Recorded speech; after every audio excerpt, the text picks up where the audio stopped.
एक भोंदू रहता था, पर वो इतना सीधा था कि सब प्यार से उसको भोंदू ही बुलाते थे। गायों की सेवा करता था और जिस आश्रम में रहता था वहां के गुरुदेव शाम को प्रवचन करते थे तो सबसे पीछे बैठ के सुनता था। भोंदू को लगता था गुरुजी जो बोल रहे हैं ये बिल्कुल सत्य है, इसमें कोई झूठ नहीं है। एक दिन गुरुजी प्रवचन करते हुए बोले, यमुना के पल्ली पार भांडीर वन में ठाकुर जी गैया चराने आए। भांडीर वन का नाम सुनते भोंदू कान खड़े हो गए। बोले भांडीर वन तो मैं जाता हूं गैया लेके, मुझे तो कभी मिले नहीं वहां पे। अरे मुंह में ही कमी होगी, मुंह में ही सामर्थ्य नहीं होगी उनको देखवे कि मैं ही नहीं देख पाए होंगे, वो तो आते होंगे वहां पे, मुझे ना दिखे होंगे। भोंदू ने पहली बार जिज्ञासा करी, गुरुदेव ठाकुर जी दिखते कैसे हैं? तो गुरुदेव भी हंस गया, अच्छा भोंदू पूछ रहा है, बैठ जाओ बताते हैं। मोर मुकुट पहनते हैं ठाकुर जी, और बोले दो कान हैं लेकिन कुंडल एक ही पहनते हैं। ठाकुर जी ऐसे पुष्प तोड़ के कान के ऊपर लगा लेते हैं, दोनों कानों में एक ही कुंडल को फेर फेर के पहनते। ठाकुर जी पीली पीतांबरी, ऐसी ठाकुर जी पीली पहनते हैं, पीली पीतांबरी। माला कैसी पहनते हैं? आती है। ठाकुर जी ऐसी पहनते हैं पूरी पैरों तक जाए। ये देखो गुरु जी कह रहे हैं तो निश्चित है भंडीर वन में आते हैं ठाकुर जी। भोंदू अपनी गैया लेकर के भांडीर वन पहुंच गया। गैया चर रही थी, अब भोंदू ढूंढ रहा है, कभी वृक्ष के नीचे जाके देखे, कभी कहीं देखे, कभी ढूंढे कहीं से चंदन की सुगंधी आ जाए। गुरुजी बता रहे थे उनमें से चंदन की सुगंधी आती है, क्या पता कन्हैया यहीं कहीं हो।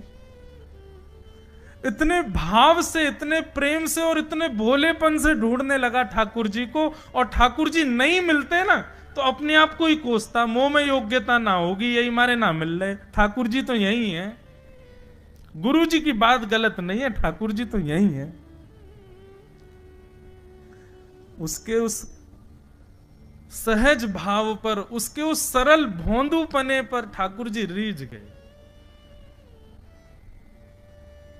और इतने में ही भोंदू हताश निराश उदास बैठा था, खुद को कोस रहा था, मुंह में योग्यता ना है, मुंह ठाकुर जी मिलना है रहे।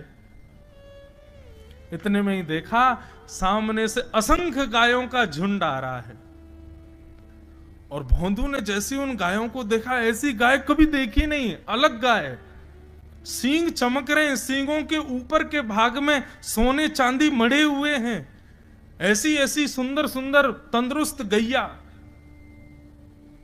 तभी देख रहा है भोंदू, पीतांबरी पहनी है, गले में वैजंती माला धारण की है, सिर पर पाग पहनी है, एक कान में कुंडल है, मंद मंद मुस्कुरा करके दतुइयां दिखा रहे हैं, कटाक्ष नेत्रों से कभी इधर देख रहे हैं कभी उधर देख रहे हैं, अपनी वेणु को कमर में कस करके गैयाओं के गले में गलवैयां डाल करके श्याम सुंदर भोंदू की तरफ चलते भय आ रहे हैं।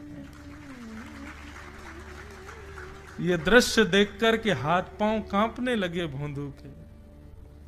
उसको लगा मेरे पास तो आएंगे ही नहीं, है वहीं से मुड़ जाएंगे, अब मैं उनके पास जाके उनको असहज नहीं करूंगा, यहीं से देख लूं, यहीं से प्रणाम कर लूं। लेकिन जैसे जैसे प्रणाम करके ऊपर देखता, ठाकुर जी और पास आ रहे हैं, और पास आ रहे हैं, और पास आ रहे हैं। जैसे ही ठाकुर जी आकर के बैठे, भोंदू के पास शब्द नहीं है, हाथ पैर कंपित हो रहे हैं, उसको सूझ ही नहीं रहा करूं क्या मैं, इनके लिए क्या बिछाऊं, कहां बैठाऊं। ठाकुर जी ने अपने आप ही भोंदू के गले में हाथ डाली, अरे तेरा नाम कहा है? जैसे ही ठाकुर जी ने नाम पूछा, भोंदू अपना ही नाम भूल गया, बोले मुझे याद ही नहीं मेरा नाम क्या है, पर प्रेम से सब लोग मुझे भोंदू बुलाते हैं। अब तो भोंदू नाम सुनते ही ठाकुर जी ताली दे दे के हंसने लगे, तेरा नाम भोंदू है? बोले हाँ मेरा नाम भोंदू है। और ठाकुर जी आपको अच्छा लगो? बोले हाँ बहुत अच्छा लगो। आपको नाम कहा है? ठाकुर जी बोले तुम वो ना जाने? बोले जानू तो ना हूं, लेकिन गुरु जी ने जैसा रूप बताया वैसो ही है आपको, तो आप कहीं नंद नंदन तो नहीं हो? ठाकुर जी बोले हाँ मैं नंद नंदन नहीं हूं, यशोदा जी को लाला, नंद जी को लाला। भोंदू बोलो जय हो भगवान, आज आपके दर्शन है गए। गुरु जी और सब बालकन को तो आप शायद रोज ही मिलते होंगे, लेकिन मैं ही अभागो, मुंह को आप आज ही मिले हो। ठाकुर जी बोले अब चल बात मत बनावे, जल्दी कछु खवा, मुंह को भूख लग रही है। भोंदू एक कपड़े में रोटी बांध के उसमें मिर्च और गुड़ रख करके लेके गया। 2 रोटी थी। भोंदू ने जैसे खोली, एक रोटी ठाकुर जी के सामने धर दी, एक अपने पास रख ली। बोले मैं भी तो खाऊंगा। ठाकुर जी ने बढ़िया रोटी ऐसे घुमाई और प्रेम से गुड़ खामे और रोटी पान लगे प्रेम थे, और ठाकुर जी तो चप चप करके नेक देर में पा गए। भोंदू तो भूल ही गयो, मुंह खानो भी वो ठाकुर जी को ही देख रहा है। ठाकुर जी बोले और जोर की भूख लगी, ला अपनी रोटी दे दे। भोंदू बोलो मुंह को भी भूख लगी है। बोले अच्छा चल आधी आधी खा ले, या मैं आधी तू खा ले आधी मैं खा लूं, दोनों खा लिए। कल ते नेक्स्ट से ज्यादा सी रोटी ले आइयो, भूख ज्यादा लगे, और सुन यही समय आइयो, मिलूंगा कल भी तोते। ठाकुर जी अपने मार्ग पर चले गए। भोंदू इतना प्रसन्न है, बोले आज मुझको ठाकुर जी मिल गए। गुरुदेव के प्रवचन का समय हो गया, भोंदू पीछे जाके बैठ गया, अपने गुरुदेव को प्रणाम करे, इनकी कृपा से ठाकुर जी मिले। उसने किसी को नहीं बताया, उसको लगा सबको ही मिलते हैं भगवान, मुझे ही मिले हैं बहुत दिन बाद। दूसरे दिन भोंदू खूब सारी सामग्री रसोई घर में इकट्ठा करके जाने लगा। किसी ने जाके गुरुदेव से कह दिया कि भोंदू बहुत सारी सामग्री ले जा रहा है। गुरुदेव ने जाके कही, भोंदू इतनी सामग्री ले जा रहा हो भैया, वो भंडारो करेगो का? नहीं गुरुजी भंडारो तो नहीं करूंगा, वो नंद नंदन नाम है, वो यशोदा नंदन मदन मोहन, वो अपनी गैया चरा के आए, कल भी आए, मेरी रोटी खा गए, मैं भूखो ही रहेगा कल। या हमारे ज्यादा सी ले जा रहा हूं, बेचारे बहुत भूखे आए कल, कि उनको पेट भर जाएगा, मैं भी पा लूंगा, या हमारे गुरुजी आज ज्यादा सामग्री ले जा रहा हूं। गुरुदेव ने मन में सोचा ये बात कोई और कहे तो अविश्वास किया जा सकता है, लेकिन भोंदू झूठ नहीं बोलता। भोंदू कभी झूठ नहीं बोलता, भोंदू की बात पर विश्वास करना ही पड़ेगा। गुरुदेव बोले सुन सुन ठाकुर जी आए थे? बोले हाँ। अच्छा उनका रूप कैसा था? जैसा रूप आपने बताया था ना गुरुजी, बिल्कुल वैसा, ऐसे कटाक्ष नेत्र, मोती जैसे दांत, ठाकुर जी की मुस्कान ऐसी, पाग ऐसी, कान ऐसे। गुरुदेव के तो नेत्र बंद हो गए, वे सब अनुभव करने लगे। लेकिन गुरुदेव बोले रूप कैसा भी बता दे, चरण यदि इसने बता दिए तो मैं मान जाऊंगा कि ठाकुर जी थे। अच्छा तूने चरण देखे? बोले हाँ गुरुजी मैंने चरण देखे। चरण कैसे थे? ठाकुर जी के चरण जब वो चल करके आगे बढ़ते हैं ना तो चिन्ह बन जाते हैं।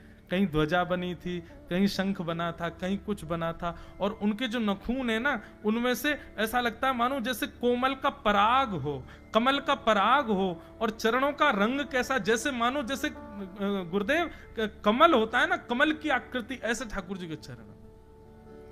जब चरण का यथावत वर्णन भोंदू ने कर दिया, गुरुदेव समझ गए, बोले निश्चित ठाकुर जी आते। नहीं तो भोंदू कहां जाने, इतनी बुद्धि नहीं है उस पे कि वो इतना सब कुछ ढूंढ धाड़ के मुझे बताए। भोंदू एक काम करेगा? बोले हाँ। ठाकुर जी आएंगे तो तेरे सखा बन गए? बोले हाँ। तो उनको लेकर के आश्रम आ जा, यहां पे आ जा। भोंदू बोला कि इतने योग्य बालक हैं, लेकिन ठाकुर जी ने किसी से नहीं कही, मुझसे कही है। अगर मैंने ये काम नहीं किया तो मेरा जीवन व्यर्थ है। भोंदू को लगा ठाकुर जी सबसे ही मिलते हैं, गुरुजी किसी से भी कह के बुलवा लेते, मुझको काम दिया। भोंदू ने तो उसको अपने हृदय में ले लिया, अब ये काम मुझे करना है। बोले गुरुजी मैं वचन दे के जा रहा हूं, ठाकुर जी को मैं लेके आऊंगा। जा बेटा। भोंदू वन में चला गया। अब तो उसको मिलने की भी एक्साइटमेंट नहीं है और कोई उसके मन में भाव ही नहीं है, उसको ये है बस ठाकुर जी को मैं ले जाऊं। जाकर के बैठा, ठाकुर जी अपनी गैया चराते भये, ठाकुर जी आए, रूप देख करके फिर से भावुक हो गया भोंदू। ठाकुर जी आकर के बैठ गए, बोले चल जल्दी निकाल रोटी, भूख लगी है मुंह को। भोंदू सजाता जा रहा है थाली, ठाकुर जी को देता जा रहा है। बोले जय जय एक प्रार्थना करूं? बोले करो। आप मेरे संग मेरे सखाओ ना आप? बोले हाँ तेरो सखाऊं तो मेरी बात मानोगे? बोले कहा आप मेरे संग आश्रम चलो गुरु जी के पास। ठाकुर जी रोटी पाते जा रहे, ठाकुर जी ने अनसुनी कर दी बात। बोले जय जय कछु कहो ना, आप चलोगे ना? ठाकुर जी बोले हम तेरे सखा हैं, तेरे गुरु जी के सखा नहीं है।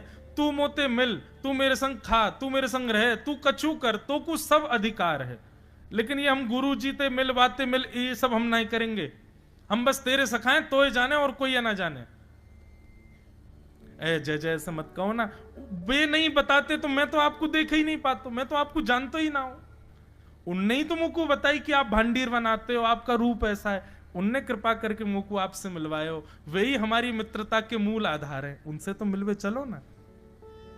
ठाकुर जी बोले देख ज्यादा जिद मत करे, हमने तो उसे एक बार कह दी हम नहीं जाएंगे नहीं जाएंगे नहीं जाएंगे। ठाकुर जी रोटी पा रहे थे तो भोंदू ने हाथ से रोटी और छनाई बोली ये भी दो, ये भी गुरु जी की है, लाओ ये मिर्च गुड़ सब दो, ये सब गुरु जी को, ये भी मत खाओ। और सुनो, यदि हमारे गुरु जी से आपको प्रेम नहीं है तो हमको आपसे प्रेम नहीं है। कल ते अपनी गैयान को लेके कहीं और चरावे जाओ, होंगे तुम नंदनंदन अपने गांव के, मेरे गुरु जी के पास नहीं जाओगे। और सुनो, ये मुंह में जो रोटी रखी यू को उगल ले आओ, ये भी गुरु जी की रसोई में बनी है, हमारे गुरु जी से नहीं मिलेंगे। ठाकुर जी बोले अरे भोंदू ने रुक तो, नहीं नहीं नहीं अब तो मैं सुनूंगा ही नहीं, आपने ऐसे कैसे कह दी नहीं जाएंगे, 3 बार नहीं जाएंगे नहीं जाएंगे। और ये भांडीरवन मेरो है, मैं यहां गैया चरावे आऊं, कल से अगर तुम और तुम्हारी गैया दिख गई मुंह को तो तुम्हारी गैयान को लेके मैं चलो जाऊंगा आश्रम, फिर तुम्हारी मैया बाबा तुमको मारेंगे। ठाकुर जी बोले अरे भोंदू इतना नाराज? बोले यदि मुंह से मित्रता रखनी है तो मुंह को वचन देना पड़ेगा कि आप आश्रम चलोगे, और अगर आपने फिर से नहीं कही तो मैं जा रहा हूं वापस, और कभी आपको मुख नहीं देखूंगा, अपना मुख नहीं दिखाऊंगा। ठाकुर जी बोले इस मुख को देखने के लिए या संग के लिए लोग पता हो तो कितनी तपस्या करें। बोले जो तपस्या करें उनको मुबारक, तुम मुंह को ना चाहिए, मुंह ना मिलनो तुमते, मुंह कोई गरज ना पड़ रही तुमते, आज तक नहीं मिले कल ही तो मिले हो मोते, वो भी गुरुदेव की कृपा से मिले हो, जाओ मत मिलियो, मुझे ना चाहिए तुम। ठाकुर जी बोले मैं तो ना जाऊंगा, मैं तो तेरे पास ही रहूंगा। बोले तुम मत जाओ मैं जा रहा हूं। कि जाने लगा वापस। भोंदू, ठाकुर जी पुकार रहे हैं भोंदू को, मानो जैसे त्रिलोकी लेके जा रहा है वो ठाकुर जी की, जैसे मानो पूरा ऐश्वर्य ठाकुर जी का ले जा रहा हो। अरे भोंदू ने रुक तो जा। भोंदू बोला अपना मुख भी नहीं दिखाऊंगा यदि आप नहीं चलोगे तो।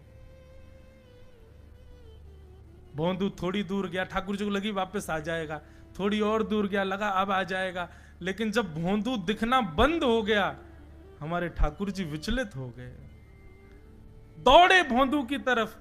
ठाकुर जी दौड़ करके गए और जाकर के भोंदू के पित्ती पे चढ़ गए। बोले ले चल अपने गुरुदेव के पास, चलूंगा तू जहां कहेगो, लेकिन तो दूर नहीं जान दूंगा। और भोंदू ठाकुर जी को ऐसे ऊपर चढ़ा करके लेकर के आश्रम जा रहा है।